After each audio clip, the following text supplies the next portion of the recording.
அனைவருக்கும் அன்பான வணக்கம். மற்றும் ஒரு ஆரோக்கியம் நிகழ்ச்சியின் வாயிலாக உங்கள் அனைவரையும் சந்திப்பதில் மகிழ்ச்சி. இன்றைய ஆரோக்கியம் நிகழ்ச்சி நாங்கள் பேசப்போகின்ற விடயம், இந்த வயது போய்விட்டாலே, முதுமை அடைந்து விட்டாலே எங்களுடைய உடற் செயற்பாடுகளிலிருந்து, எங்களுடைய மனதிலிருந்து எல்லாமே ஒரு சீரழிவான ஒரு போக்கை நோக்கி போகின்றது என்பது காலங்காலமாக அன்று முதல் இன்று வரை தொடர்கின்ற ஒரு விடயமாக இருக்கின்றது. ஆனால் உண்மை என்ன சொல்கின்றது? முதியவர்கள் வயதானால் அவர்களால் சரியாக தொழிற்பட முடியாதா? அவர்களாலும் சாதிக்க முடியாதா? விஞ்ஞானம் என்ன சொல்கின்றது? மருத்துவத்துறை அது சார்ந்து என்ன சொல்லுகின்றது?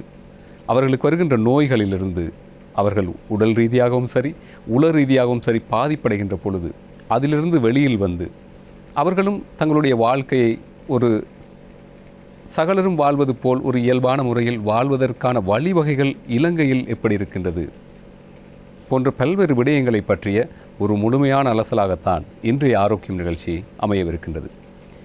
அந்த வகையில் கிட்டத்தட்ட ஒரு 30 வருடங்களுக்கு மேலதிகமாக இந்த துறையில் மிகச்சிறந்த அனுபவத்தை கொண்ட ஒரு வைத்திய நிபுணரை தான் நாங்கள் இன்றைய நிகழ்ச்சிக்கு அழைத்து வந்திருக்கின்றோம். அவர் வேறு யாரும் அல்ல, எல்லோருக்குமே நன்கு பரிச்சயமான ஒருவர் தான். கிழக்கு பல்கலைக்கழகத்தினுடைய சௌக்கிய பீடத்தின் குடும்ப நல பேராசிரியராக கடமையாற்றிக் கொண்டிருக்கின்ற டாக்டர் கந்தசாமி அருளானந்தம் அவர்கள். வணக்கம் சார். எப்படி இருக்கிறீங்க? ஒரு 30 வருடம் உங்களுக்கு இந்த ஃபீல்டில் பார்த்தீங்கன்னா ஒரு மிகப்பெரிய ஒரு அனுபவம் இருக்குது. முதியவர்களிலிருந்து இப்போது பார்த்தீங்கன்னா நீங்கள் பல்கலைக்கழகம் என்று வந்தாலே அது இளைஞர்களோடு நீங்கள் இருக்கக்கூடிய ஒரு சூழ்நிலையாக இருக்கும். எனவே முதியவர்கள் அப்படிங்கிற ஒரு விஷயம், தற்கால இளைஞர்கள் அவர்களை எப்படி பார்க்குறாங்க அப்படிங்கிற விஷயத்திலிருந்து சகல விஷயத்தையுமே நாங்கள் உங்கள்கிட்ட இருந்து தெரிஞ்சு கொள்ளலாம் அப்படிங்கிற ஒரு மிகப்பெரிய ஒரு ஆர்வத்தில் இருக்கிறோம். அந்த வகையில் இந்த முதியவர்கள் அப்படின்னா ஒரு வைத்தியர் என்பதையும் தாண்டி ஒரு குடும்ப நல பேராசிரியர், ஒரு வைத்தியர் என்ற அடிப்படையில் இந்த முதியோர்கள் என்பவர்கள் யார்? முதியோர்கள் என்பவர்கள் மிகவும் சிறப்பானவர்கள். முதியோர்களாக பிறப்பவர்கள் அல்ல, சிறுவர்களாக இருந்து முதியவரானவர்கள். எனவே இவர்களுக்குரிய சிறப்பான குணங்கள், சிறப்பான தேவைகள் உள்ளடக்கப்பட்ட ஒரு மிக முக்கியமான வயதினர். இவர்கள் இலங்கை நாட்டை பொறுத்தவரையில் மிகவும் முக்கியமாக கௌரவத்துக்கு உட்படுத்தப்படுகிறார்கள். சீனியர் சிட்டிசன், சிரேஷ்ட பிரஜைகள் என்று அழைக்கப்படுகிறார்கள். முதியோர் என்பதை விட சிரேஷ்ட பிரஜைகள் என்பதுதான் அவர்களுக்கு கொடுக்கப்பட்ட அந்தஸ்து. அந்தஸ்து என்பதும் முதியோர்களுக்கு கொடுக்கப்பட வேண்டியது. அந்த வகையில் முதியோர்களை பற்றி இன்றைய இளைஞர்கள் என்ன நினைக்கின்ற கேட்ட கேள்விக்கு, இளையவர்களுக்கு முதியோர்களை பற்றி அறிந்திருக்கிற விடயங்கள் அவர்களுக்கு காலதாமதமான பிறகு தான் விளங்கும். அவை முதியவர்கள் ஆகின்ற பொழுது அவர் அனுபவிக்கின்ற பிரச்சனைகள், அவர்கள் அந்த குருத்தோலை பழுத்தோலை என்று அதை ஒப்பிட்டு சொல்வார்கள். அதாவது பழுத்தோலையை பார்த்து சிரித்ததாம் குருத்தோலை என்கின்ற நிச்சயமாக முதியவர்கள் மிகவும் அனுபவசாலிகள். நிறைய விடயங்களை அனுபவித்து கடந்து வந்தவர்கள். தங்களுடைய அனுபவங்களை ஒரு ஆராய்ச்சியாக கூட சொல்லக்கூடியவர்கள். அவை முதியோர்களை பற்றி இளைஞர்கள், சிறுவர்கள், ஏன் முதியோர்கள் கூட அறிந்திருக்க வேண்டிய ஒரு தேவை ஏற்படப்பட்டுள்ளது. அவை முதியோருடைய பிரச்சனைகளை பார்க்கின்ற பொழுது இது ஒருவரிலிருந்து வேறுபட போகிறது. ஒரே சீராக முதியோர்கள் காணப்படுவதில்லை. பிரதான வேறுபாடு முதியோராக இருந்தாலும் முதியோர்களுக்கிடையே வேறுபாடு காணப்படுகிறது. அவருடைய உறுப்புகள் ஒவ்வொரு வீதத்தில் தான், வேகத்தில் தான் முதிர்வடைகின்றன. எனவே ஒவ்வொரு கலங்களும் முதிர்வை நோக்கி கொண்டு செல்கிறது. இன்னும் நாங்கள் ஆழமாக சிந்தித்தோமானால் பிறக்கின்ற பொழுதிலிருந்து நாங்கள் இறக்கும் வரையும் ஒவ்வொரு கலங்களும் முதிர்வை நோக்கித்தான் நகர்கின்றது. முதிர்வு என்பது பிறந்த அன்றிலிருந்து ஆரம்பிக்கப்படுகிறது, இடையில் ஆரம்பிக்கப்பட்ட விடயம் அல்ல. ஆகவே முதிர்வை நாங்கள் வெளிப்படையாக அவதானிக்கலாம், உள் பகுதியாக நாங்கள் பார்த்து கொள்ளலாம், உணர்ந்து கொள்ளலாம். ஆகவே மிகப்பெரிய ஒரு தவிர்க்கப்பட முடியாத நீடித்த ஒரு செயல்முறை தான் முதிர்வடைதல். எனவே நாங்கள் இதை இடைநிறுத்தி பார்க்க முடியாது. நிச்சயமாக புரோகிரசிவாக, முன்னேற்றமாக நீடித்துக்கு செல்லுகின்ற இன்னெவிட்டபிள், தவிர்க்கப்பட முடியாத ஒரு பொறிமுறை. ஆகவே தவிர்க்கவே முடியாத ஒரு பொறிமுறை தான். யார் குழந்தையாக பிறப்பவர்கள் ஏதோ ஒரு காலத்தில் அவர்களும் முதுமை அடைய போகின்றார்கள் என்பது நிதர்சனம். அது யாராலுமே தவிர்க்கப்பட முடியாது. நீங்கள் சொன்னது போல வெளித்தோற்றத்திலும் ஒருவர் முதுமை அடைந்து விட்டால் வெளித்தோற்றத்தை வைத்தே நாங்கள் கணித்து விடலாம் இவர் முதுமை அடைந்து விட்டார் என்கிற மாதிரி.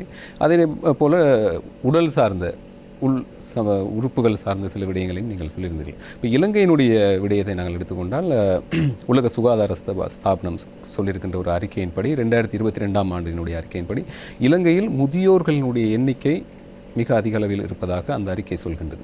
எனவே அதனை நாங்கள் வைத்து பார்க்கின்ற பொழுது இலங்கையில் முதியோர்களுடைய எண்ணிக்கை அதிகமாக இருக்கின்ற இந்த ஒரு காலகட்டத்தில் அவர்களுக்கான சமூக செயற்பாடுகளும் சரி அல்லது அரசியல் சார்ந்த விஷயங்களும் சரி, அந்த கட்டமைப்புகள், முதியோர்களை பாதுகாப்பதற்கான அந்த கட்டமைப்புகள் எப்படி இருக்கின்றது, அது பற்றி ஏதாவது கருத்து சொல்ல முடியுமா அவர்களுக்கு? மிக முக்கியமான ஆராயப்பட வேண்டிய விடயம்.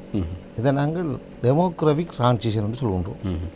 அந்த முதியோர்கள் திடீரென முதியோர்களாக்கப்படவில்லை. இலங்கை நாட்டிலேயே பிறப்பு வீதம் குறைவடைந்து செல்வதனாலும் அவருடைய வாழ்வாதாரம் வாழ்கின்ற காலங்கள் அதிகப்படுவதனாலும் சிறந்த சுகாதார முறைகள் நடைமுறை இருப்பதனாலும் புதிய புதிய விஞ்ஞான கண்டுபிடிப்புகள், புதிய புதிய ஆராய்ச்சிகள் மனித குலத்தை நீண்ட காலம் வாழ வைக்க வேண்டும் என்பதற்காக செயற்படுகின்ற முறையினாலும் மனிதர்களுடைய எண்ணிக்கை அதிகரிக்கப்படுகிறது. இது தவிர்க்கப்பட முடியாததும் இலங்கையை பொறுத்தவரையும் மிக முக்கியமானது. எங்களுடைய நாட்டிலே இளைஞர்கள் எண்ணிக்கையை விட முதியோர் எண்ணிக்கை பன்மடங்கு பெருகி கொண்டு வர காரணம் நான் ஏற்கனவே சொல்லப்பட்ட முக்கியமான காரணங்கள்.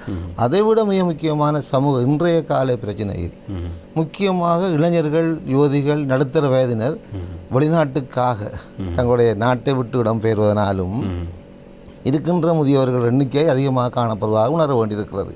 அவை முதியோர்கள் அசைய முடியாது, அந்த நிலையில் இருக்கிறார்கள். இளைஞர்கள் நகருகிறார்கள். ஆகவே மொத்தமாக நாங்கள் அந்த இடத்திலே ஒரு குடித்தொகையை நாங்கள் எடுக்கின்ற பொழுது முதியோர் எண்ணிக்கை அதிகமாக தான் காணப்படும். ஒரு வீட்டிலே கூட இளைஞர்கள் இல்லை, முதியோர் இருப்பார்கள். அதே போல் ஒவ்வொரு கிராமத்திலும் ஒவ்வொரு நகரத்திலும் முதியோர்கள் எண்ணிக்கை அதிகமாக காணப்படும். இது மிகப்பெரிய சுகாதார, சமூக, பொருளாதார, அரசியல் காரணங்களாலே இவங்களை மிகவும் ஒரு சிக்கலான நிலைக்கு தள்ள வேண்டியிருக்கிறது. காரணம், இந்த ஒவ்வொரு நிகழ்ச்சியிலையும் ஒரு பாதிக்கப்படுகிறார்கள். காரணம், முதுமை என்பது தவிர்க்கப்பட முடியாதனால் அவருடைய செயற்பாடுகளும் தவிர்க்கப்பட முடியாது. அவர்கள் வினத்திறனை தங்களுடைய செயற்பாடுகளை குறைத்து கொண்டு வருகிறார்கள். இயலாமை, முதுமை, சேர்ந்தால்போல் தனிமை, இந்த மூன்றும் ஒன்றொன்று இணைந்த ஒரு நிலைதான் முதியோருடைய செயற்பாடு. ஒரு கட்டத்தில் தனிமைப்படுத்தப்படுவார்கள். அது இயற்கை நீதியாக இருக்கலாம், சமூகத்தின் தேவையாக இருக்கலாம். சில வேளைகளே அது இயற்கை தான் என்று சொன்னாலும் கூட அவனுக்கு சேர்ந்து முதுமையும் சேர்ந்து விடும். எனவே தனிமையும் முதுமையும் அதனோட இயலாமையும் சேர்ந்து விடுந்த மூன்றையும் சேர்ந்த ஒரு கூட்டு சிக்கலிலே முதியோர்கள் தத்தளிப்பார்கள். இந்த மூன்று நிகழ்ச்சிக்கும் நாங்கள் எவ்வாறு எதிர்கொள்வது, எவ்வாறு இதை சமாளிப்பது, யார் இதை கொண்டு இந்த நிலையிலிருந்து சிக்கல்களை குறைப்பது என்பதுதான் இன்றைய நாட்டினுடைய மிகப்பெரிய சவால். இது சுகாதாரத்துறையாக இருக்கலாம், அரசியலாக இருக்கலாம், பொருளாதாரம் இருக்கலாம். ஒவ்வொரு காரணிகளும் இதைத்தான் தீர்மானித்து கொண்டிருக்கின்றது. அவை முதியவர்களுடைய செயற்பாடுகளிலே முக்கியமான சமூக காரணிகள் மிக முக்கிய பங்காற்றுகின்றது. தனிமை பற்றி நிறைய விடயங்களை நாங்கள் பேச வேண்டியிருக்கின்றது. அதாவது இப்படி தொழில் நிமித்தமாகவும் அல்லது கல்வியல் ரீதியாகவும் சரி வெளிநாடுகளுக்கு நாங்கள் புறப்பட்டு போகின்ற பொழுது இங்கே முதியவர்கள் பெரும்பாலும் தனித்து விடுகின்ற ஒரு போக்கு நிலவுகின்றது. அதனை நாங்கள் பல்வேறு ஆரோக்கியம் நிகழ்ச்சியின் வாயிலாக கூட நாங்கள் சுட்டிக்காட்டிய தருணங்களும் இருக்கின்றது. இப்படி இருப்பவர்கள், அதாவது எந்த விதமான உதவிகளும் இல்லாமல் தனியே இருக்கின்ற முதியோர்களுடைய குடும்ப நிலைமை கூட சில நேரங்களில் அவர்களுக்கு சில பாதிப்புகளை ஏற்படுத்தக்கூடிய வாய்ப்புகளும் இருக்கின்றது. எனவே அப்படியான முதியோர்களுக்கு நீங்கள் சொல்லக்கூடிய விடயம் என்னவாக இருக்கின்றது? நல்ல கேள்வி. முதியவர்கள் தனித்து விடப்படுகிறார்களா அல்லது தனிமையாக வாழ்கின்றார்களா என்கின்ற ஒரு வினாவை நாங்கள் தேட வேண்டி இருக்கிறது. நிச்சயமாக வயது செல்கின்ற பொழுது அவர் தனித்து விடப்பட வேண்டிய சூழ்நிலைக்கு தள்ளப்படுகிறார். தனிமை என்பது அவருடைய இயற்கையினுடைய வளர்ச்சி. இருவராக இருந்து குடும்பங்களாகி குழந்தைகளை பெற்று மகிழ்ச்சியாக வாழ்ந்த ஒருவர் ஒரு குறிப்பிட்ட காலத்தின் பின்னர் தன்னுடைய பங்காளி இழக்க வேண்டிய சூழ்நிலைக்கு தள்ளப்படுகிறார். அல்லது தன்னுடைய பங்காளியை அல்லது தனது மனைவி அல்லது கணவரை வேறு தேவைகளுக்காக மற்றவர்கள் பயன்படுத்துகிறார்கள். குழந்தை பராமரிப்புக்காக அல்லது வீட்டுகளை பராமரிப்பதற்காக கூட பெற்றோர்கள் பயன்படுத்தப்படுகிறார்கள். அந்த வகையில் தனிமை ஏற்படுத்தப்படுகிறது. அந்த தனிமை என்கின்ற பொழுது அவர்கள் தனிமையாக அல்ல, அவருடைய பிரச்சனைகள் அங்கே சேர்க்கப்படுகின்றன. அவருடைய மனநிலையில் மாற்றங்கள், நிச்சயமாக அவருடைய சிந்தனையில் மாற்றம், தனிமைப்படுத்தி விட்டோம். அதனூடாக அவருடைய நோய்களும் அவரை தனியைத்தான் பார்க்கின்றது. நோய்கள் கூட சேர்ந்து இருப்பதில்லை. அந்த முதியோருடைய சேர்ந்த பொதுவாக இந்த தொட்டா நோய்கள் நிச்சயமாக அவருடைய நோய்கள். அவருக்கு ஏற்கனவே நீரிழிவு ஏற்படுத்தப்பட்டிருந்தால், அவர் ஏற்கனவே பிரஷரோடு இருப்பாராக இருந்தால், அல்லது அவருடைய ஏற்கனவே மூட்டுவாதமாக இருந்திருப்பார் என்றால், அவருடைய நோய்களும் அவருடன் இருக்கு. எனவே தனிமை என்பது அவர் தனிமையானதாக இல்லை, பிரச்சனையோட தான் தனிமையாக இருக்கிறார். அதே வகையில் அவருடைய பொருளாதாரமும் தனிமைப்படுத்தப்பட்டுவிடும். ஒரு ஆரோக்கியமாக உற்சாகமாக ஒரு பொருளாதாரத்தை வளர்த்து கொண்டிருந்த ஒரு நபர் பொருளாதாரத்தின் அளவிலே கொஞ்சம் சற்று பொருளாதாரம் குறைக்கப்படும். நிச்சயமாக ஓய்வில் அடைந்திருப்பார், அல்லது வேலை வாய்ப்புகள் இழந்திருப்பார், அல்லது வேலை செய்ய முடியாத அளவுக்கு தள்ளப்பட்டிருப்பார். எனவே அவருடைய பொருளாதாரமும் இயன்றவரை குறைந்தது. சேமிப்புகளையும் ஒரு தன்னுடைய பிள்ளைகளுடைய வளர்ச்சிக்காக செலவழிச்சிருப்பாங்க. நோய்களுக்குரிய செலவுகளும் அதிகரிக்கப்பட்டிருக்கும். அவை பொருளாதாரமும் அவருக்கு தாக்கத்தை ஏற்படுத்தும். பொருளாதாரமும் தாக்கம், அங்கேயும் ஒரு தனித்துவம். அதே நேரத்தில் அவருடைய முதுமையை பற்றி சிந்திக்கின்ற பொழுது அவருடைய மனநிலை மிகவும் பாதிக்கப்படும். எனவே நான் இந்த இருக்கின்றேன், எனக்கு ஒரு சமூகம் சட்டம் எனக்கு என்ன வழி செய்கிறது, என்னுடைய பிள்ளைகள் என்னை கைவிட்டு விட்டார்கள், அல்லது என்னுடைய சமூகம் என்னை கைவிட்டு விட்டது, அல்லது என்னுடைய நிர்வாக அமைப்பு கைவிட விட்டது. எனவே அவருடைய சிந்தனைகளுக்குள்ளே சொல்லப்பட முடியாத துயரங்களை அவர் அனுபவித்துக் கொண்டு. எனவே தனிமை என்பது தனிநபர் குந்திருந்து அல்லது இருந்து சிந்திப்பது அல்ல. அவருடைய பிரச்சனைகளை அவரே பொருட்படுத்திக் கொள்கின்ற ஒரு நிலைதான் தனிமை.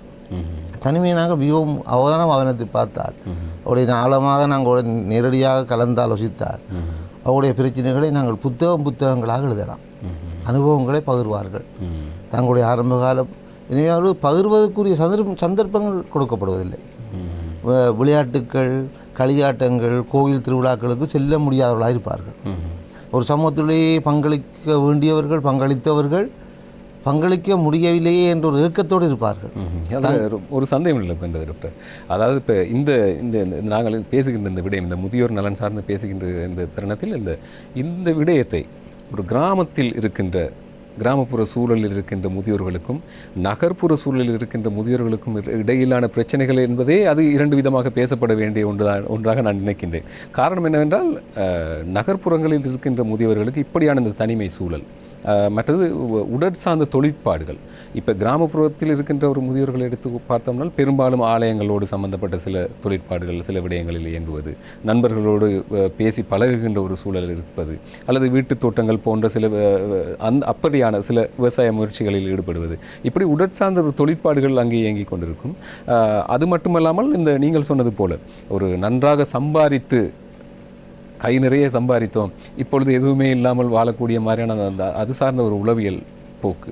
இப்போ இந்த இரண்டு விடையுமே அது அந்த போக்கு பெரும்பாலும் நகர்ப்புறங்களில் வாழ்கின்ற முதியோர்களுக்கு இருக்கக்கூடிய மிகப்பெரிய பிரச்சனையாக இருக்கின்றது. எனவே இந்த நகர்ப்புறத்தில் வாழ்கின்ற முதியவர்கள், கிராமப்புற முதியவர்கள் என்று பார்க்கின்ற பொழுது இந்த நிலையை நாங்கள் கொஞ்சம் பிரித்து பார்க்க வேண்டிய தேவையும் இருக்கின்றது இல்லையா? நிச்சயமாக இங்கே இரண்டு விடயங்கள் கவனிக்க வேண்டும். ஒன்று, நகரத்தில் இருப்பவர்கள் நகரங்களில் வாழ்பவர்களுக்கு சில விசேஷமான தேவைகள் அங்கே ஏற்படுத்தப்பட்டிருக்கும். கிராமங்களில் வாழ்கின்ற முதியவர்களுக்கு விசேஷமான வளங்கள் இருக்கும். இரண்டையும் நாங்கள் ஒப்பிட்டு பார்க்கின்ற பொழுது இப்பொழுது கிராமங்கள் நகரமாக மேம்பட்டு வருகின்றன. அங்கே ஒரு சவால் ஏற்படுத்தப்படுகிறது. அங்கே நகரங்களில் இருப்பவர்கள் தனிமைப்படுத்தப்படுகின்றது தவிர்க்க முடியாது. ஒரு 4 மாடி வீட்டிலே வாழ்கின்ற ஒரு முதியவர் இலகுவாக முதலாவது மாடிக்கோ அல்லது தரைக்கோ வருவது மிக கஷ்டமான தனிமையாக தான் இருக்க வேண்டிய சூழ்நிலை.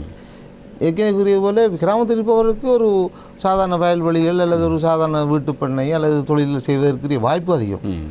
அங்கேயும் அவர்களுடைய செயற்பாடுகள் கொஞ்சம் சந்தோஷமத்தை ஏற்படுத்தும். அதாவது அவர்களாக விரும்பி அந்த தொழிலிலிருந்து விடுதலை எடுத்துக்கொண்டாலே தவிர யாருமே உங்களுக்கு வயதாகி விட்டது, நீங்கள் ஓய்வு பெறும் வயதை நெருங்கி விட்டீர்கள் என்று சொல்லக்கூடிய மாதிரியான ஒரு சிச்சுவேஷன் கிராமப்புற சூழல்கள் இல்லை. அப்போ விவசாயம் சார்ந்த சில தொழிற்பாடுகளில் ஈடுபடுபவர்களுக்கு மனம் சார்ந்த சில விஷயங்களிலும் கூட, உளவியல் சார்ந்த பிரச்சனைகளிலும் கூட அவர்கள் சிக்கிக்கொள்வது கொஞ்சம் குறைவாக இருக்கும் இல்லையா? அதே வேளையில் சோசியல் செக்யூரிட்டி சிஸ்டம், இப்போ நகரங்களில் வாழ்பவர்களுக்கு ஏதோ இல்லைய பொருளாதார சேமிப்புகள் அல்லது காப்புறுதி திட்டங்கள் அல்லது பிள்ளைகளுடைய வளங்கள் நேரடியாக பகிரப்படும். கிராமங்களில் காணப்படுற பெற்றோர்களுக்கு அவ்வாறான செயற்திட்டங்கள் மிக குறைவு.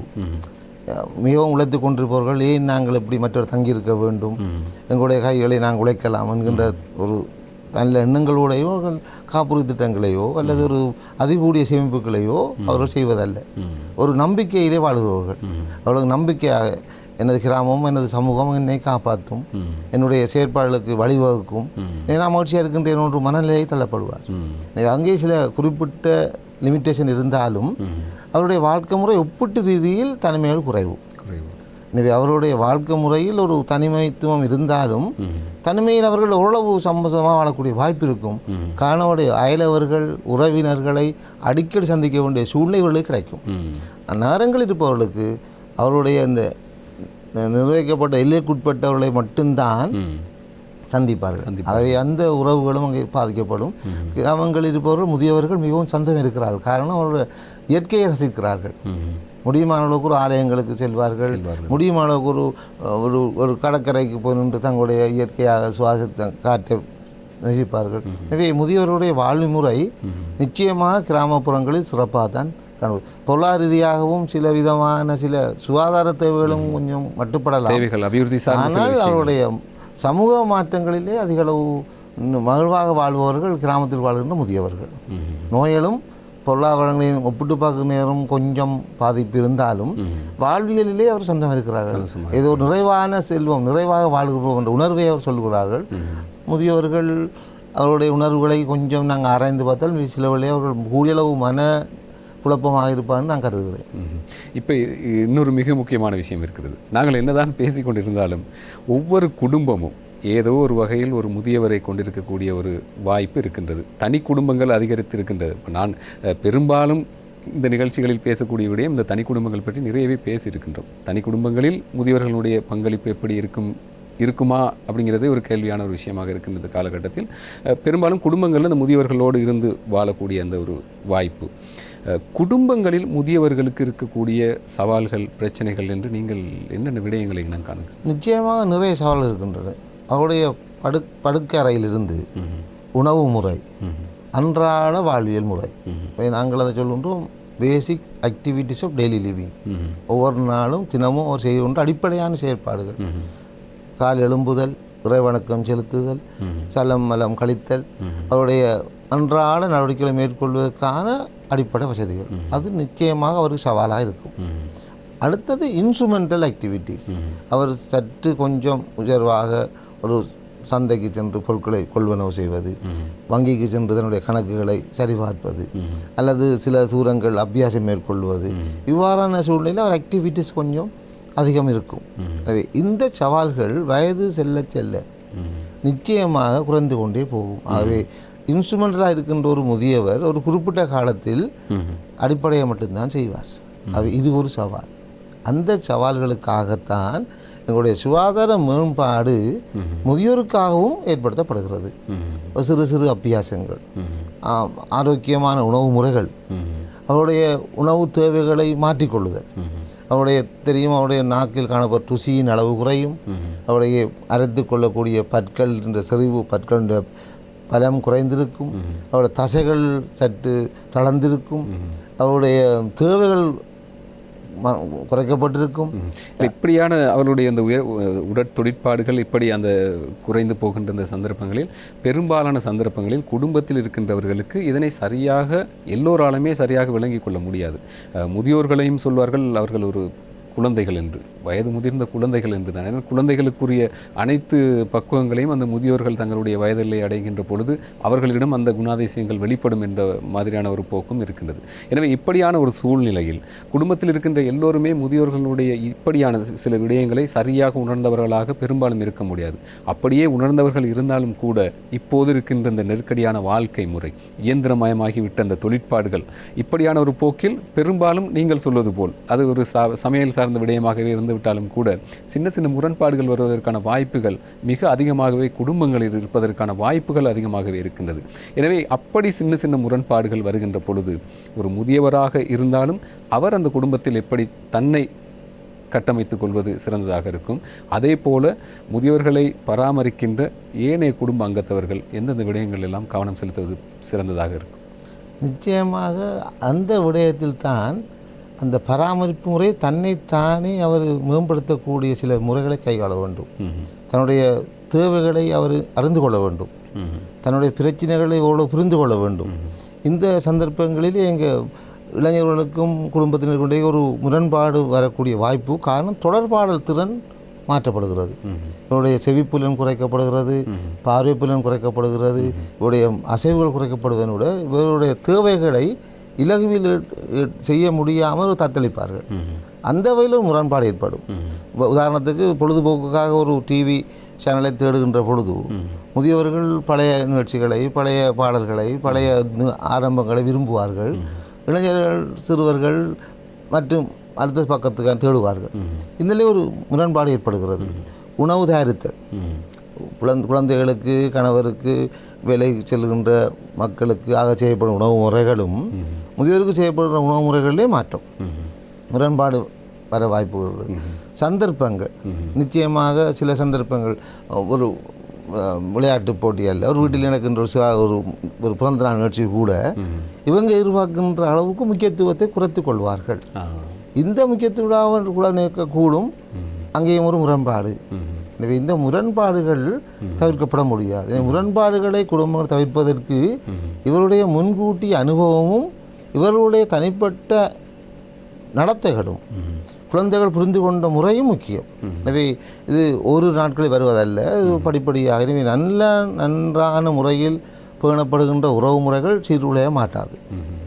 தேவைகளுக்காக மட்டும் வைத்துக்கொள்வர்கள் முரண்பாடுகளை இலகுவில் ஏற்படுத்துவார்கள்.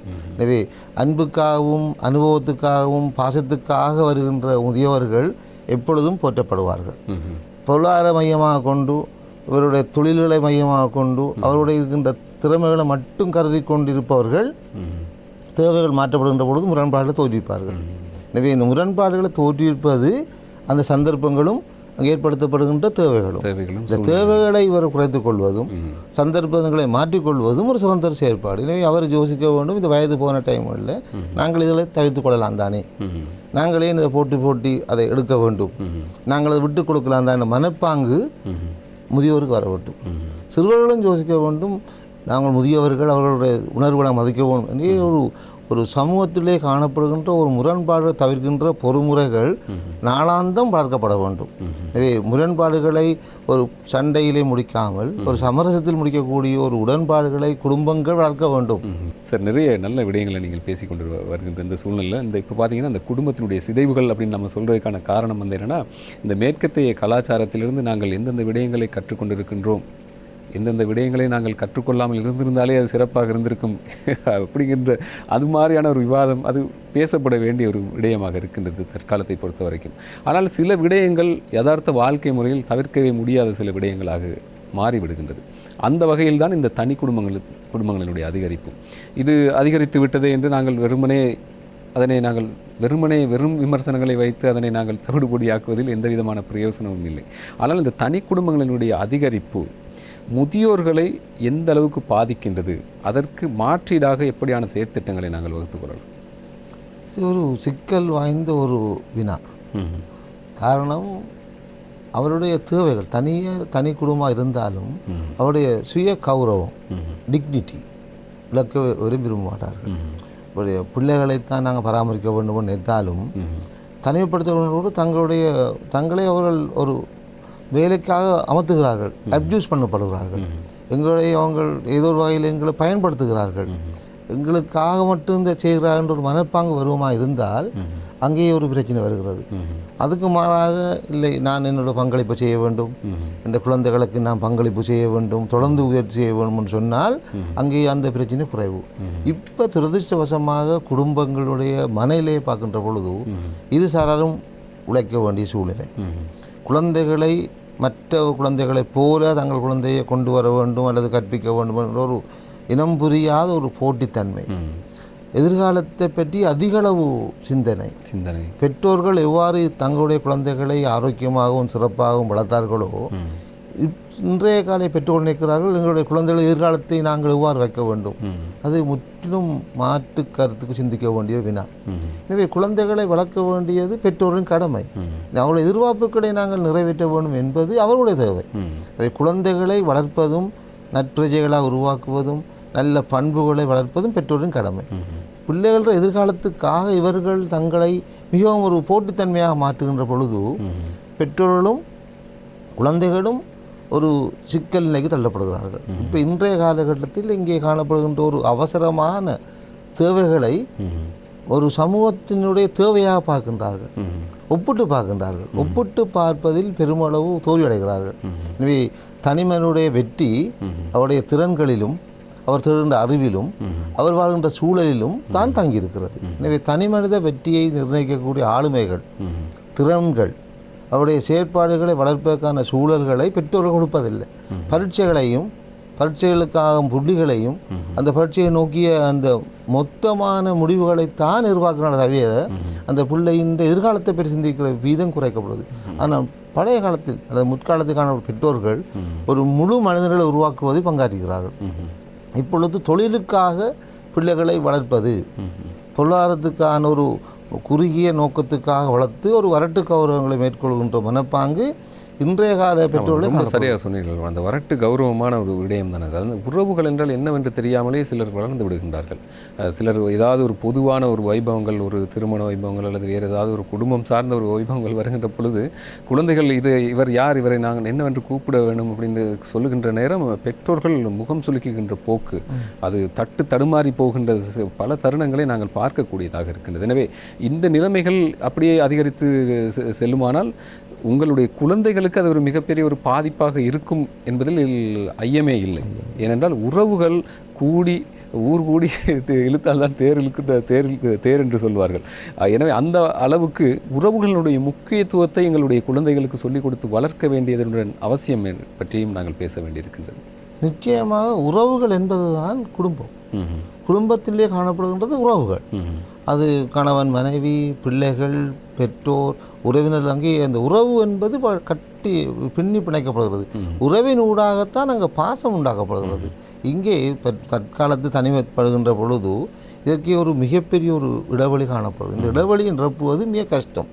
எப்பொழுது இதை உணர்வாளாக இருந்தால் ஒரு நோயப்படுகின்ற தன்மைகளில், எதிர்பாராத சூழ்நிலைகளில், தங்களுடைய பொருளாதாரங்கள் சற்று வீழ்ச்சி அடைகின்ற பொழுது இதை எவ்வாறு ஈடு செய்யலாம் என்கின்ற பொழுது முதியவர்கள் இலகுவாக சொல்வார்கள். இந்த முறையில் சென்றிருந்தால் நீங்கள் வென்றிருப்பீர்கள், இந்த முறையை செய்திருந்தால் நன்றாக செய்வீர்கள் என்ற செய்தி அப்பொழுதுதான் தேவைப்படும். அந்த ஒப்பீட்டளவு பற்றி நீங்கள் சொல்லியிருந்தீர்கள் டாக்டர். அந்த நேரத்தில் பெரும்பாலும் இப்போது இருக்கின்ற முதியோர்கள் சொன்ன, நாங்கள் அந்த காலத்தில் பிள்ளைகளை பெற்று நாங்கள் பார்க்கவில்லையா, நாங்கள் 5-6 பிள்ளைகளை பெற்று நாங்கள் வளர்க்கவில்லையா, உங்களை நாங்கள் எப்படி வளர்த்தோம், அது ஏன் உங்களுக்கு புரிய மாட்டேங்கிறது, இப்படியான சில உரையாடல்கள், இப்படியான சில கருத்தாடல்கள், இப்படியான சில ஒப்பீட்டு அளவிலான சில விடயங்களும் கூட சில நேரங்களில் குடும்பங்களில் பெரிய முரண்பாடுகளை ஏற்படுத்தி விடுகின்றது. எனவே அப்படி வருகின்ற அந்த முரண்பாடுகள் சில நேரங்களில் காலத்துக்கேற்ற மாற்றங்கள் முதியோர்களிடம் அது இருப்பதில்லை. பெரும்பாலான முதியோரிடம் அந்த காலத்துக்கேற்ற மாற்றம் அது பெரும்பாலும் இருப்பதில்லை. அவருடைய காலகட்டம் ஒன்றாக இருக்கும், ஆனால் இப்போ அவருடைய காலகட்டம் கொஞ்சம் வேறுபட்டு இருக்கின்றது. எனவே இப்படியான இந்த தலைமுறை இடைவெளி, இந்த இடைவெளியை சரியாக புரிந்து கொள்ளாத முதியோர்களும் அதனை சரியாக புரிந்து வைத்திருக்கின்ற தற்போதைய இளைஞர்கள், பெற்றோர்களும் அந்த தலைமுறை இடைவெளியை எப்படி சரியான ஒரு கட்டமைப்பில் முதியோர்களையும் கட்டி காத்து கொள்ள வேண்டும், அதே போல் தங்களுடைய பிள்ளைகளையும் சரியான முறையில் வளர்த்து கொள்ள வேண்டும். இது ஒரு பெரிய சவாலான ஒரு விடயம்தான். இதனை எப்படி பெற்றோர்கள் கையாள்வது? நிச்சயமாக இப்பொழுது காணப்படுகின்ற தொழில்நுட்பம், ஐடி மிகப்பெரிய சவால். குழந்தைகளுக்கும் சவால், முதியோர்களுக்கும் சவால். எனவே இந்த தொழில்நுட்பத்தை நாங்கள் சவாலாக பார்க்கின்ற பொழுது பிரச்சனைகள், தொழில்நுட்பத்தை நாங்கள் அதை ஒரு பயன்பாடு பொருளாக பார்க்கின்ற பொழுது இது மிக முக்கியமானது. இப்பொழுது தொழில்நுட்பங்களூடாக உறவுகளை இலகுவாக வளர்த்து கொள்ளக்கூடிய சூழ்நிலை இருக்கிறது. மிக இலகுவாக உரையாடல்கள், புகைப்படங்கள், மிக மிக சந்தோஷமான விடயங்கள். அந்த காலத்திலே சந்திக்க முடியாத உடனடியாக தன்னுடைய ஃபோனிலே உரையாடுவது. எனவே தொழில்நுட்பத்தை நாங்கள் மிக முக்கியமாக பயன்படுத்தலாம். அதே வேளையில் தொழில்நுட்பத்தை மட்டும் நம்பிக்கொண்டிருக்கிறவர்கள் பாதிக்கப்படுகிறார்கள். எனவே இந்த குறைப்பதற்கு தொழில்நுட்பத்தை நாங்கள் பயன்படுத்தலாம், தேவையாக பயன்படுத்தலாம். எனவே இந்த உறவுகளை வளர்ப்பதற்கு அங்கேயே ஒரு கற்றல் பொறிமுறை குடும்பத்தில் இடம்பெற வேண்டும். ஒரு குடும்ப கலந்துரையாடல்கள் ஏற்படுத்தப்பட வேண்டும். பிரச்சனைகளை கேட்டறிந்து அதுக்குரிய விடை கொடுக்கின்ற ஒரு மனப்பாங்கு வளர்க்கப்பட வேண்டும். பிள்ளைகள் பெற்றோருடைய சிறு சிறு விவாதங்களை குறைத்து நல்ல கலந்துரையாடலை ஏற்படுத்தப்பட வேண்டும். இப்பொழுதும் நாங்கள் கலந்துரையாடலை ஏற்படுத்துகின்ற பொழுது விவாதங்களை குறைத்து கொள்ள வேண்டும். இந்த விவாதங்களை பெறுகின்ற பொழுது அங்கே யார் பிழை யார் சரி என்கின்ற விடை வரும். நான் கலந்தாலோசிக்கின்ற பொழுது எது சரி எது பிழை என்று வரும். அவை நாங்கள் தவிர்க்கப்பட வேண்டியது விவாதங்கள், அலங்கரிக்க வேண்டியது எங்களுடைய கலந்துரையாடல்கள் சொல்கின்ற விளைவு எது சரி எது பிழை. அங்கே ஒரு புரிந்துணர்வு ஏற்படுத்தப்படுகிறது. புரிந்துணர்வுகள் ஏற்படுத்தப்படாத இடத்தில்தான் சகலதும் பிழைக்கின்றது. அவை எவ்வளவு அதிக கிலோமீட்டர்களை தள்ளி இருந்தாலும் ஒவ்வொரு சூழலில் வாழ்ந்தாலும் உறவுகளை மேம்படுத்தக்கூடிய அளவுக்கு நாங்கள் ஏற்றுக்கொள்ள வேண்டும். மற்றவருடைய கதையை கேட்பது, மற்றவரோட ஒப்பிட்டு பார்ப்பது, பொருளாதாரங்களை பழமொழி இருக்கிற உயர பறந்தாலும் ஊர்க்குருவி பருந்தாகாது. எனவே நாங்கள் ஊர்க்குருவி பருந்தாக நினைப்பது பிழை. அது இயற்கைக்கு முரணானது. ஆகவே நாங்கள் எங்களுக்கு ஏற்படுகின்ற திறன்கள், அளவுகள், எங்களுடைய மகிழ்ச்சிகளை நாங்கள் தான் நிர்ணயிக்க வேண்டும். எனவே பருந்தோட உயிர்க்குருவியை நாங்கள் உயிர்க்குருவியை நினைக்கிறது அது தன்னுடைய சிறப்பு. எனவே சமூகம் என்ன செய்ய வேண்டும்? தங்களுடைய நிலை, தன்னிலை அறிய வேண்டும், தன்னுடைய சமூகத்தை அறிய வேண்டும். எனவே அப்பொழுது இந்த முரண்பாடுகளை குறைத்து மகிழ்ச்சியாக வாழலாம். இயற்கையின் நியதி மற்றவர்களை தீங்கு செய்யாமல் மற்றவர்களுக்கு நன்மை அளித்து உதவி செய்கின்ற ஒரு மனப்பாங்கு தான் கூட்டங்களாக விலங்குகளோ மனிதர்களோ வாழ்ந்திருக்கிறார்கள். மனிதன் ஒரு கூட்டமாக பார்த்தால் அங்கே ஒரு கூட்டுறவு இருந்திருக்கிறது, குடும்பம் ஒரு கூடு. அவை அந்த வகையில் தான் இந்த முதியோர்களும் ஒரு குழுவினர்கள். அவர்களுக்கு நாங்கள் நிறைய ஒரு அந்தஸ்தை கொடுக்க வேண்டும். அவர்களை நாங்கள் ஒரு துன்புறுத்தாதவர்களாக பராமரிக்க வேண்டும் என்றால் ஒரு பொதுவான செயற்திட்டங்கள் சமூக ரீதியாக, குடும்ப ரீதியாக, ஈவன் அரசியல் ரீதியாக அல்லது அரசாங்கத்தின் ஊடாக நாங்கள் ஏற்படுத்தப்பட வேண்டும். சமூக கட்டமைப்புகள் மாற்றப்பட வேண்டும். மாறுகின்ற பொழுதுதான் இந்த பிரச்சனைகளை இலகுவாக்கலாம் என்று நான் நினைக்கின்றேன். மிக அருமையாக சொல்லியிருந்தால் அந்த குடும்பம் அப்படிங்கிறது ஒரு அருமையான கூடு. அது அந்த கூடை நாங்கள் கலையாமல் மிக கவனமாக கையாள்வது ரொம்ப ரொம்ப முக்கியமான ஒரு விடயமாக இருக்கின்றது. எனவே இந்த குடும்பம் அப்படிங்கிறது ஒரு தேர் என்று நாங்கள் எடுத்துக்கொண்டாலும் கூட அந்த தேரினை மிக சரியான முறையில் நாங்கள் இயக்கி சரியான முறையில் இழுத்து செல்வதற்கு முதியோர்களுடைய அனுபவம், அவருடைய அறிவு, அந்த அனுபவம் சார்ந்த விடயத்தையும் எங்களுடைய பெற்றோர்கள் தங்களுடைய அறிவையும் சேர்த்து ஒன்றாக்கி அது இழுத்து கொண்டு செல்கின்ற பொழுது மிக சுலபமாகவும் இழுத்து சென்று விடக்கூடிய மாதிரி இருக்கும். மகிழ்ச்சிகரமான ஒரு பயணமாகவும் அந்த அனுபவம் அமைந்து விடுகின்றது, இயல்பான ஒரு விடயமாக மாறிவிடும். எனவே இவ்வாறான ஒரு சூழ்நிலையில் நாங்கள் குடும்பங்கள் பற்றி பேசிவிட்டோம். இப்பொழுது முதியோர்களுக்கே நாங்கள் முதியோர்கள் அப்படிங்கிற அந்த தலைப்பை பேசினகைக்கு பெரும்பாலானவர்கள் யோசிக்கக்கூடிய ஒரு விடயம் தான் இந்த முதியோர் இல்லங்கள். முதியோர் இல்லங்கள் இப்போதைய இந்த வாழ்க்கை முறையில் தவிர்க்கப்பட முடியாத ஒரு விடயமாக பலரும் சொல்கின்றார்கள். ஏனென்றால் முதியவர்கள் ஒரு குடும்பங்களிலும் சரி அல்லது அவர்கள் தங்களுடைய வாழ்க்கையை அவர்கள் விரும்பியது போல ஒரு சுதந்திரமாக அவர்கள் பெரும்பாலும் இந்த தனிமை பற்றி நாங்கள் பேசியிருந்தோம். தனிமையில் உழன்று தவிக்கின்ற முதியவர்களுக்கு பேச்சு துணைக்காவது யாராவது ஒருவர் இருந்துவிட்டால் அதுவே ஒரு மிகப்பெரிய ஒரு பாக்கியமாக அமைந்துவிடும். எனவே அப்படி இந்த முதியோர் இல்லங்களுக்கு சில வரையறைகளை சொல்லி சில விடயங்களை கையாளுபவர்களுக்கு நீங்கள் சொல்லுகின்ற விடயம் என்னவாக இருக்கின்றது? முதியோர் இல்லம் பற்றி உங்களுடைய கருத்து என்னவாக இருக்கிறது? நிச்சயமாக முதியோர் இல்லம் என்பது ஒரு கட்டுப்படுத்தப்பட்ட பொருளாக இருக்க வேண்டும். ஒரு இலகுவாக சேர்க்கப்பட வேண்டிய இடமாக இருக்கக்கூடாது. பராமரிப்பு நிலையங்கள் அங்கீகரிக்கப்பட வேண்டும். முதியோர்களுக்கான சுதந்திரம் வழங்கப்பட வேண்டும். அவர்களை ஒரு அறையிலே பூட்டி வைத்து தேவைகளை மட்டும் கொடுக்கின்ற ஒரு இல்லங்களாக முதியோர்களும் இருப்பதை நான் முற்றுமுழுதாக இருக்கிறேன். அவர்களுக்கு அவரோட தேவைகளை அறிந்து ஒரு சமூகத்திலே அவர்களும் ஒரு பங்காளியாக மாறக்கூடிய ஒரு பராமரிப்பு நிலையங்கள் ஏற்படுத்தப்பட வேண்டும். எனவே இல்லங்களாக அவர்களை வரையறுத்து ஒரு மாதத்துக்கு ஒரு முறை அல்லது ஒரு வருடத்துக்கு ஒரு முறை அல்லது 10 வருடத்துக்கு ஒரு முறை வந்து பார்க்கின்ற அல்லது உதவி செய்கின்ற நிலையங்களாக முதியோர் இல்லங்கள் இருக்கக்கூடாது. முதிய இல்லங்களை விட முதியோர்கள் பராமரிப்பு நிலையங்களாக மாற்றப்பட்டு சமூகங்கள் பங்கு காட்ட வேண்டும். யார் முதியவர் என்பது பொதுவானவர்கள். எந்த முதியோரை எவரும் பார்க்க வேண்டிய ஒரு மனநிலைக்கு தள்ளப்பட வேண்டும். அந்த சூழ்நிலை உருவாக்குறதுக்கு நிறைய விடயங்களை செய்கின்ற போது முதியவர்கள் சந்தோஷமாக இருப்பார்கள். அவை பராமரிப்பு நிலையங்களை நாங்கள் ஏற்றுக்கொள்வதற்கு தனிய இல்லங்களாக நாங்கள் வரையக்கூடாது. அவருடைய பெயரை சொல்லி உங்களுடைய அறை உங்களுடைய சொல்லி அவரை திணிப்பதை விட அவருக்கு தேவைகளை பூர்த்தி செய்கின்றது சந்தோஷமான முடியாது. பராமரிப்பு இல்லங்களையும் அவருடைய சிகிச்சை நிலையங்களையும் நாங்கள் விரிவுபடுத்தலாம். இல்லங்களிலே போட்டு அவர்களை ஒடுக்கி வைப்பது அல்லது தப்பித்தோம் பெற்றோர்களை முதியோரத்தை சேர்த்து விட்டோம் என்று மனமகிழ்வு செய்வது ஏற்றுக்கொள்ள முடியாது. அது ஒரு நல்ல காரியம் அல்ல. ஏன்னா பெற்றோர்கள் தங்களுடைய குழந்தைகளை பெறுகின்ற பொழுது நிற்கிறார்கள், குழந்தைகளை பராமரிப்பார்கள். அந்த ஒரு நல்ல நோக்கத்துக்காகவும் அவர்கள் தங்கள் பிள்ளைகள் கஷ்டப்படுறார்கள். ஒருவேளை பிள்ளைகள் கொண்டு வச்சாங்க சில குறும்படங்களை அல்லது யூடியூப்பில் சில பார்க்கின்ற பொழுது எவ்வாறு அந்த பெற்றோர்கள் கைவிடப்படுகிறார்கள், இல்லங்களில் சேர்த்து விட்டோம் என்பதை அவர்கள் கொண்டாடுகிறார்கள். இது ஏற்றுக்கொள்ளப்பட முடியாது. பெற்றோர்களை பராமரிக்க வேண்டியது குழந்தைகள். தவிர்க்க முடியாமல் குழந்தைகளால் பராமரிக்கப்படாதவர்களுக்கு பராமரிப்பு நிலையங்கள் கேர் சென்டர்ஸ் இருக்க வேண்டும். அவளை பொறுப்புகளை பார்க்க வேண்டும். அது யாரும் இருக்கலாம். உழைத்தவர்கள், மாட்டுக்காக உழைத்தவர்கள், ஒரு முதியவர் கூட ஏதாவது பங்களிப்பு செய்திருப்பார். அவர் அரச உத்தியோகராகவோ அல்லது உத்தியோகம் அல்லாதவராக இருந்து சமூகத்தை பங்காற்றிருப்பார். ஒரு சாதாரண வேலையை செய்திருப்பார் இளமையான காலத்தில். அது நாங்கள் புறந்தள்ள முடியாது. ஆகவே நாங்கள் முதியோர்களை அவருடைய தேவைகளை வயது போனதுக்காக முதியோர்னு சொல்லி தற்கொலை விடுவதும் இல்லத்தை சேர்த்து விடுவதும் ஒரு வெற்றிகரமான பாதை என்று நான் கருதவில்லை. நிச்சயமாக தவிர்க்கப்பட வேண்டியது முதியோர் இல்லங்கள் இருக்க வேண்டும்.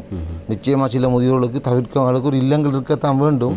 ஆனால் அது ஒரு இலகுவான ஒரு விஷயத்துக்கான ஒரு தள்ளி விடுற விடயமாக அல்லது ஒரு பொறுப்பு கழித்தல் விடயமாக இருக்கக்கூடாது. முதியோர்கள் அப்படின்னு பேசினாலே பெரும்பாலும் நோய்களும் எல்லா விதமான நோய்களினுடைய இருப்பிடமாக முதியோர்கள் இருப்பார்கள் என்ற ஒரு கருத்தும் நிலவுகின்ற ஒரு சமுதாய கட்டமைப்பில் வாழ்ந்து கொண்டிருக்கின்றோம். அதற்கு மிக முக்கியமான காரணமும் இருக்கின்றது. ஏனென்றால் இப்பொழுதெல்லாம் வயது போனவுடன் ஒரு முதுமை நிலையை அடைந்தவுடன் தான் சிலருக்கு சில நோய்கள் வர வேண்டும் என்ற எந்த விதமான வரையறையும் இல்லை. எந்த நோயும் யாருக்கும் வரலாம் என்கின்ற அடிப்படையில் எங்களுடைய வாழ்க்கை முறையை மாறி இருக்கின்ற இந்த சூழ்நிலையில் முதியவர்கள் அவருடைய வயது அடிப்படையில் சில நேரங்களில் சில நோய்களுக்கு ஆளாகுவது தவிர்க்கப்பட முடியாத ஒன்று என்று நீங்கள் ஆரம்பத்திலேயே சொல்லியிருந்தீர்கள். எனவே அப்படி நோய்வாய்ப்பட்டு குடும்பத்தில் இருக்கின்ற முதியவர்களை அவர்களை பேணி பாதுகாப்பது ரொம்ப முக்கியமான ஒரு விடயமாக இருக்கின்றது. இந்த நேரத்தில் அவர்களை பேணி பாதுகாக்கின்ற அந்த குடும்ப உறுப்பினர்கள் எந்தெந்த விடயங்களில் கவனம் செலுத்துவது மிக முக்கியமான விடயமாக இருக்கும்? இது மிக முக்கியமான ஒரு கேள்வி. முதியோர்கள் என்ற பொழுது அங்கே 2 விடயங்களை பார்க்க வேண்டும். அங்கே கொடுக்கப்படுகின்ற கவனம் ஒரு சிறந்த முறையில் இருக்க வேண்டும்.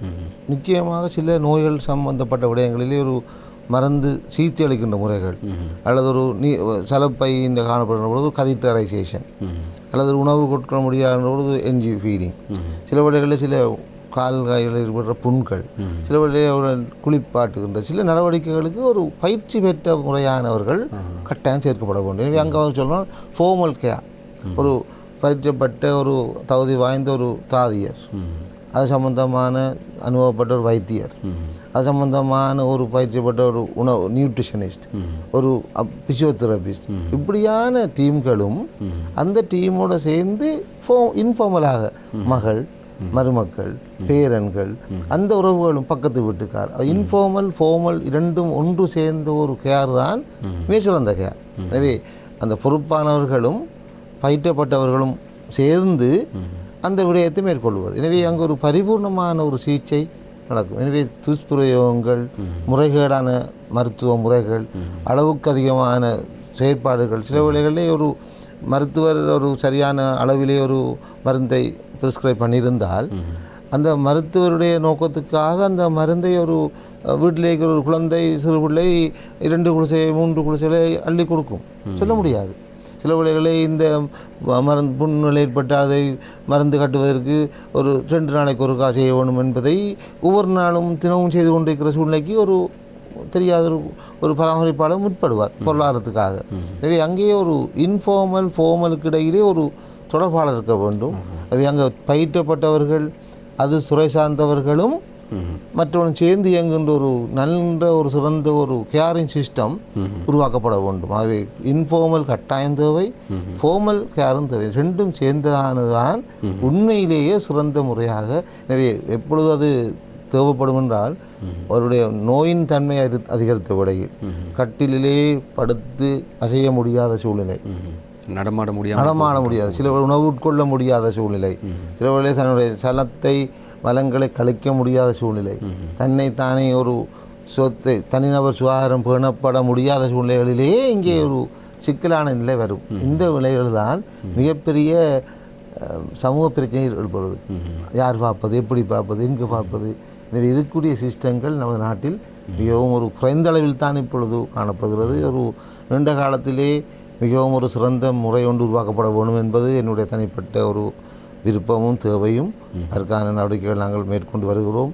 எனவே நிச்சயமாக இருக்கக்கூடிய கல்வி சாரார் கல்வி முறையான பாடத்திட்டங்கள் தயாரிக்கப்பட்டு வருகின்றன. எங்களுடைய பல்கலைக்கழகத்தில் கூட முதியோரை பராமரிப்பதற்கான ஒரு கற்கை நெறியை நாங்கள் ஆரம்பிக்க தயாராக இருக்கின்றோம். ஆகவே முதியோரை பராமரிப்பதற்கான ஒரு பயிற்றப்பட்ட ஒரு குழு உருவாக்கப்பட வேண்டும்.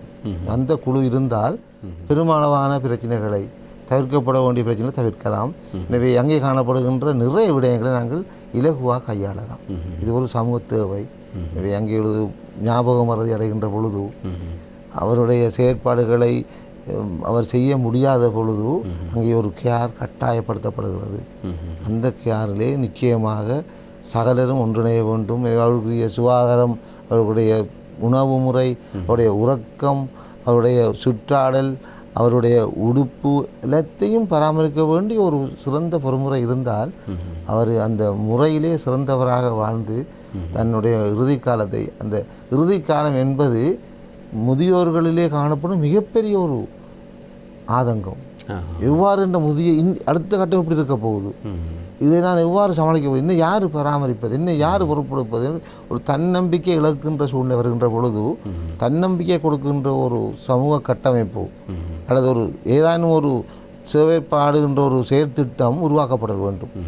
நீங்கள் ஆரம்பத்தில் சொல்லியிருந்தீர்கள், அதாவது முதியோருக்கு உரித்தான அந்த அந்தஸ்தை கொடுப்பதில் இலங்கையர்களாகிய நாங்கள் அதற்கான சரியான இடத்தில் இருக்கின்றோம் என்று.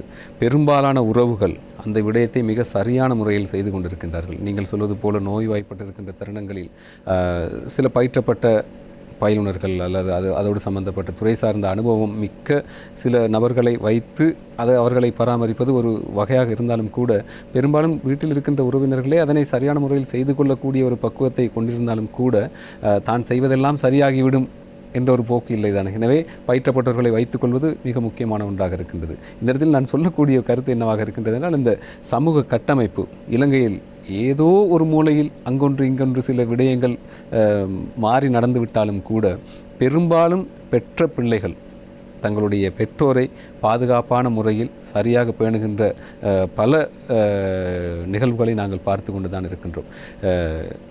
அங்கொன்றும் இங்கொன்றும் தப்பி நடக்கின்ற சில விடயங்களும் நடந்தேறி கொண்டு தான் இருக்கின்றது. அதனை நாங்கள் ஒரு புறம் வைப்போம். ஆனால் இதில் நாங்கள் கவனம் செலுத்த வேண்டிய மிக முக்கியமான விடயம் என்னவென்று கேட்டால், நாங்கள் எங்களுடைய பெற்றோரை நாங்கள் எப்படி பார்த்து அவர்களுக்குரிய அந்தஸ்தை சரியான முறையில் கொடுத்து அவர்களை பராமரிக்கின்றோமோ, நாளை எங்களுடைய பிள்ளைகள் எங்களை பராமரிப்பது நாங்கள் எங்களுடைய பெற்றோர்களுக்கு செய்ததன் அந்த அடிப்படையிலேயே என்பதனை நாங்கள் யாருமே மறந்துவிடக்கூடாது.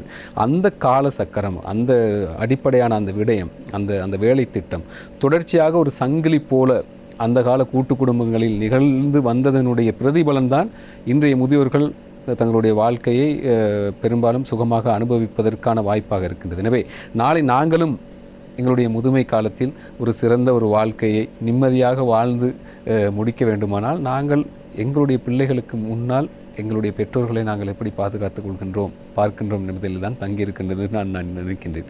எனவே இப்படியான ஒரு சூழ்நிலையில் முதியோர்களுக்கு இந்த இயற்கை அனர்த்தங்கள் ஏற்படுகின்ற பொழுது, இப்போ அண்மையில் கூட ஒரு மிகப்பெரிய ஒரு மழையுடனான கூடிய அந்த வெள்ளம், மண் சரிவு போன்ற பாதிப்புகளிலிருந்து பெரும்பாலும் இந்த குழந்தைகளும் முதியோர்களும் தான் உலகளாவிய ரீதியில் நடைபெறுகின்ற இயற்கை அனர்த்தங்களில் அதிகளவான பாதிப்புகளை எதிர்கொள்கின்றார்கள்.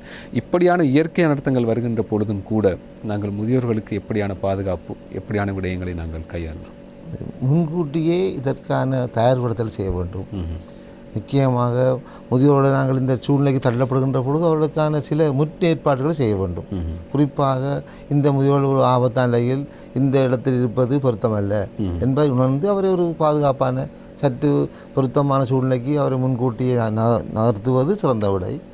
அவருக்குரிய சில பாதுகாப்பான நிலங்களை ஏற்படுத்துவது, அந்த சூழ்நிலையிலே நாங்கள் அவருக்குரிய சில ஒரு ஆலோசனை வழங்குவதும் தேவைப்படுகிறது. எனவே அனர்த்தங்கள், இயற்கை செயற்கை அனர்த்தங்களிலே பாதிக்கப்படுவது முதியவர்கள் தான். ஏன்னா உடனடியாக அதை அதை செய்யக்கூடிய திறன்களை இழந்துருவார்கள்.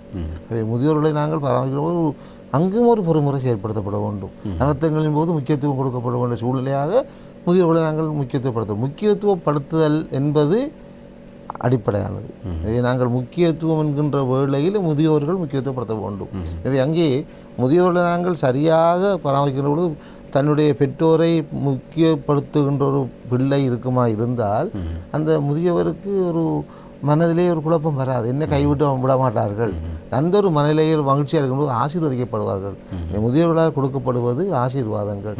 எனவே நாங்கள் சுமையாக பார்க்காமல் ஒரு ஆசீர்வாதங்களாக நாங்கள் மேற்படுத்துவோமா இருந்தால் அது ஒரு சிறந்த ஒரு கட்டாயம். எனவே விலசிங்காக பார்க்குறோமா அல்லது பேர்டனாக பார்க்குறோமா என்றால் அந்த சுமையாக பார்க்கின்ற பொழுது தான் அவர்களை நாங்கள் சுமையாக பார்க்காமல் ஆசீர்வதிப்பமாக இருந்தால் அவள் நாங்கள் நல்ல இடத்தை தான் வைத்தோம். அந்த ஆசீர்வாதம் எங்களுக்கும் ஏதோ ஒரு நிச்சயமா இது ஒரு காலகட்டத்தில் வந்து சேரும் இல்லையா? முயற்சி, இது ஒரு ஏற்றுக்கொள்ளப்பட்ட முறை. எனவே எந்த சூழ்நிலையிலையும் இதன் பொழுது பழைய கதைகள் சொல்லப்படுகிறது, பழைய சொல்லப்பட்டு வருது.